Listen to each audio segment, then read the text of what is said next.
नमस्कार प्रेक्षकांनो, माऊली न्यूज मीडियामध्ये आपलं सर्वांचं स्वागत करतो। सध्या पाहतो की मनोज जरांगे पाटील यांचं आजपासून हे 7वं उपोषण सुरू होणार आहे। आपण पाहतो की मोठ्या प्रमाणामध्ये जल्लोषात कालपासून तयारी, या अनेक दिवसापासून तयारी सुरू असलेली पाहायला मिळते।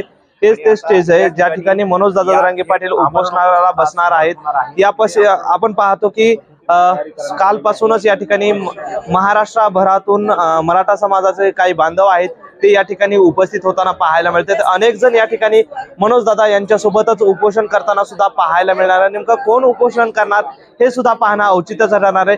प्रचंड महाराष्ट्रामधून या ठिकाणी मराठा समाज आलेला आहे। आपण त्यांच्याशी बातचीत करणार आहोत। आपल्या सोबत या ठिकाणी काही मराठा बांधव आहेत। काय सांगाल, आजची पण नेमकी भावना काय आहे?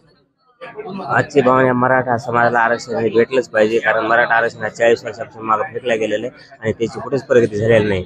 तरी मी भास्कर बशीधर खांडे, राहणार तालुका मार्ग, जिल्हा बीड येथे मी उपोषणास बसण्यासाठी आलेला आहे। आणि मनोज दादांनी जो निर्णय घेतलेला आहे, 1 इंचभर या मागं हटणार नाही, उपोषण आरक्षण घेणार आणि तरच मी उपोषण सोडणार असं त्यांनी जाहीर आवाहन केलेलं आहे। काय सांगाल, आज तुम्ही सुद्धा उपोषण करणार का? हा, मी पण उपोषण करणार। नक्कीच अजून सुद्धा या ठिकाणी बांधव आहेत। काय सांगाल काका, तुम्ही उपोषण करणार आहेत का? उपोषण करणार जशी आपली मागणी म्हणून दादाची जी 25 जानेवारीला जे मुंबईला जे अध्यादेश दिला होता 26 जानेवारीला सगळे सोयऱ्याचे, त्याचं कायद्यात रूपांतर झालं आणि जे सगळे सोयऱ्याचे अंमलबजावणी यासाठी आता त्या मागणीला 1 वर्ष पूर्ण होत आहे। म्हणून मनोज दादांनी जाहीरपणे केले की सामूहिक आमरण उपोषण म्हणून त्यासाठी या मनोज दादाच्या उपोषणाला याच्या पूर्वी पण पाठिंबा दिला होता। 6-7 दिवस भोकर तहसील कार्यालयासमोर बसलो होतो उपोषणाला। माझं नाव बालाजी पाटील। इथं सुद्धा आता सामूहिक उपोषणामध्ये ही जशी मागणी आहे मनोज दादाची, तिन्ही graduate, Bombay government graduate, Satara संस्थान ग्रॅज्युएट, हैदराबाद ग्रॅज्युएट, सकल मराठा समाजाची तीच मागणी आहे।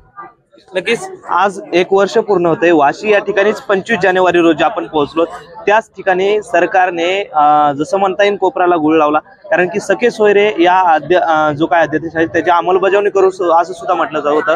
नेमकं ती मागणी पूर्ण झाली नाही, त्या मागणीला 1 वर्ष झालं। काय सांगाल? सर्वप्रथम समाजाला जय शिवराय, जय भीम सांगायचं तात्पर्य एक, आता मागच्या वर्षी ज्यावेळेस आम्ही स्वतः वाशीमध्ये होतो त्यावेळेस एकनाथ शिंदे समोर येऊन त्यांनी आम्हाला असं गाजर दाखवलेलं आहे आणि गाजर दाखवून आम्हाला महाराष्ट्रामध्ये वापस पाठवलं आहे। पण ह्यावेळेस जरांगे पाटलांना सांगितलंय हा लढा आपला शेवटचा आणि अंतिम राहील। पण पहिला प्रश्न माझा हा राहील की जरांगे पाटलाला आम्ही समाज उपोषण पकडू देणार नाही, कारण त्यांची तब्येत खूप खालावलेली आहे। मुळात आम्ही उपोषण पकडायला तयार आहे, आम्ही जीवाचं रान करू, जरांगे पाटलासाठी आम्ही काही करू, पण त्यांना आम्ही उपोषण पकडू देणार नाही। दुसरी गोष्ट, ज्यावेळेस ज्या मुख्यमंत्र्यांनी आम्हाला गाजर देऊन वापस पाठलंय त्यावेळेस आम्ही त्यांना मुळा देऊनच वापस पाठवू। 1 मराठा लाख मराठा। आज उपोषण सुरू होणार आहे आणि जे काही उपमुख्यमंत्री आहेत एकनाथ शिंदे हे सुद्धा जालना जिल्ह्यात आहेत। आज नेमकं काय त्यांना आदेश, काही इशारा वगैरे असेल का? जालना जिल्ह्यात येत असताना त्यांनी सर्वप्रथम जरांगे पाटील यांचा विचार करावा आणि नंतर बाकी समाजाचा विचार करावा। नक्कीच आज उपमुख्यमंत्री एकनाथ शिंदे या ठिकाणी भेट देतील का असं वाटतं का? आपण नाही तर देणार, कारण का ते सरकारच्या विरोधामध्ये सरकार असल्यामुळं मराठा समाजाचा द्वेष करणारं सरकार आहे। देवेंद्र फडणवीस मुळातच मराठ्याचा द्वेष करणार आहे। नेमकं आज उपोषण सुरू होत आहे, तुम्ही उपोषण करणार आहेत का? हा, 100%। माझं 3रं उपोषण आहे आणि उपोषणात हे बसणार आहे। नेमके आज कोणत्या मागण्या घेऊन तुम्ही सुद्धा उपोषणाला बसताय? जो मनोज दादाच्या ज्या मागण्या आहेत तो ज्याच मागण्या आम्ही पण आहेत।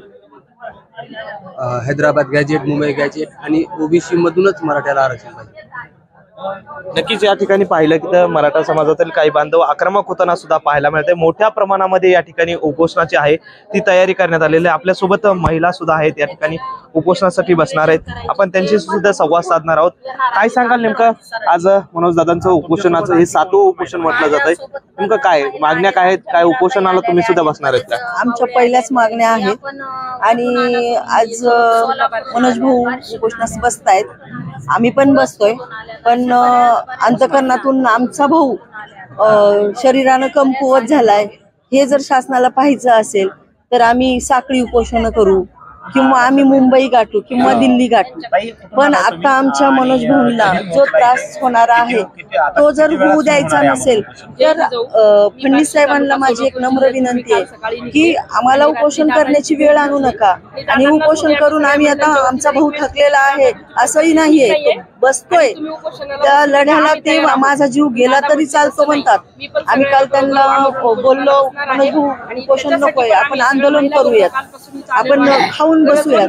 पण मनोज भाऊंचं मत काय आहे की नाही मी उपोषणाला बसणार, मराठ्यांना मी न्याय देणार. पण मला फडणवीस साहेबांना एक सांगायचंय की गेल्या वेळेस आम्ही परळीतून बसलो होतो त्यावेळेस 13% आरक्षण दिलं, पुन्हा ते काढून घेतलं.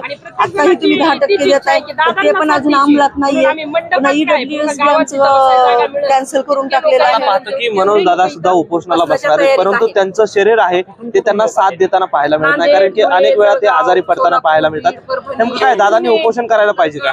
नाही करायला पाहिजे, उपोषण नाही करायला पाहिजे. आमचा लढा हा चालू राहील, आम्ही साखळी पद्धतीने उपोषण करू, ते मान्य असेल आम्हाला आमच्या भगिनीला. कारण का आज मनोज भाऊंना जर काय झालं आणि काय होण्याची वाट बघतायत का तुम्ही? हे सरकार आमच्या मनोज भाऊंना काहीतरी होण्याची वाट पाहताय का? तसं करू नका, कारण का मराठ्यांचा हा लढा शेवटपर्यंत टिकणारा लढा आहे आणि आम्ही हा लढा पूर्णपणे महिला आता हातात घेऊ. नक्कीच या ठिकाणी आज जालना जिल्हा दौऱ्यावर एकनाथ शिंदे आहेत, उपमुख्यमंत्री. नेमकं काय त्यांना इशारा वगैरे काय असेल? आमचा एकच इशारा आहे की आमचा जो गरजवंत मराठ्यांचा लढा चालू आहे आणि आमचा मराठ्याचा अंत पाहू नका, लवकरात लवकर निर्णय घ्यावा, आणि हीच या आमरण उपोषणाच्या माध्यमातून त्यांना आमची विनंती असेल.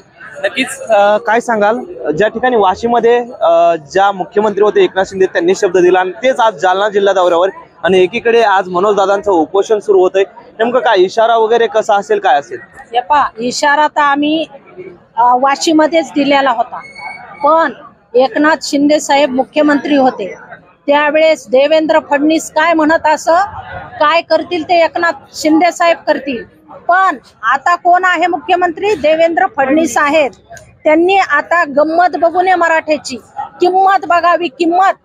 कारण पुन्हा वाशी गाठण्याचं आणि पुन्हा मुंबई गाठण्याचा मराठा प्रयत्न करतील याची मुख्यमंत्र्यांनी वाट पाहू नये. याच बरोबर आपण पाहतो की मसाजोगचे सरपंच संतोष देशमुख आणि परभणीचे सोमनाथ सूर्यवंशी आहेत, त्यांना सुद्धा त्यांच्या कुटुंबाला सुद्धा न्याय मिळवण्याची मागणी या मराठा आरक्षणाबरोबर आहे. नेमकं याविषयी कसं आहे? आता मी बीडहून येत होते, गाडीमध्ये धनंजय देशमुख यांचा फोन आला. धनंजय देशमुख म्हणाले, ताई तुम्ही आंतरवालीला चालल्या? मी म्हंटल हो. म्हणे मी कालच भेटून आलो दादाला. तर माझं असं म्हणणं आहे, जे क्रूर हत्या झालेली आहे देशमुख यांची आणि सोमवंशी यांची, त्यांना जे त्यांचं कुटुंब मागणी करतं, सर्व समाज मागणी करतं, पण कुठलीच महाराष्ट्र शासनानं आणखीनपर्यंत दखल घेतलेली नाही. जे आरोपी आहेत ते फरारच आहेत, त्यांना डागडूक सगळं मिळत आहे. त्यामुळे याची दखल घेणं ही अत्यंत काळाची गरज आहे. कारण पुन्हा संतोष देशमुख घडू नये आणि सोमवंशी घडू नये ही अपेक्षा आम्हाला महाराष्ट्र शासनाकडून आहे. काय सांगाल, उपोषणाला बसणार का? हो बसणार. काय काय मागणी आहे? आरक्षणासाठी आरक्षण द्यावं. कुठून आलात तुम्ही? वसमतून, राजस्थान वसमतून आले उपोषणासाठी.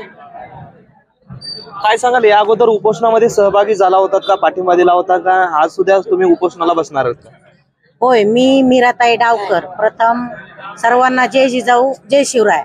मी बीड जिल्ह्यामध्ये आम्ही माता भगिनी ज्यावेळेस मनोज दादा गेल्या वर्षी उपोषणाला बसले होते त्यावेळेस आम्ही स्वतः खड्डा आंदोलन आम्ही महिलांनी केलेले. मी स्वतः बोलते, मी खड्डा आंदोलन मध्ये बसलेले होते.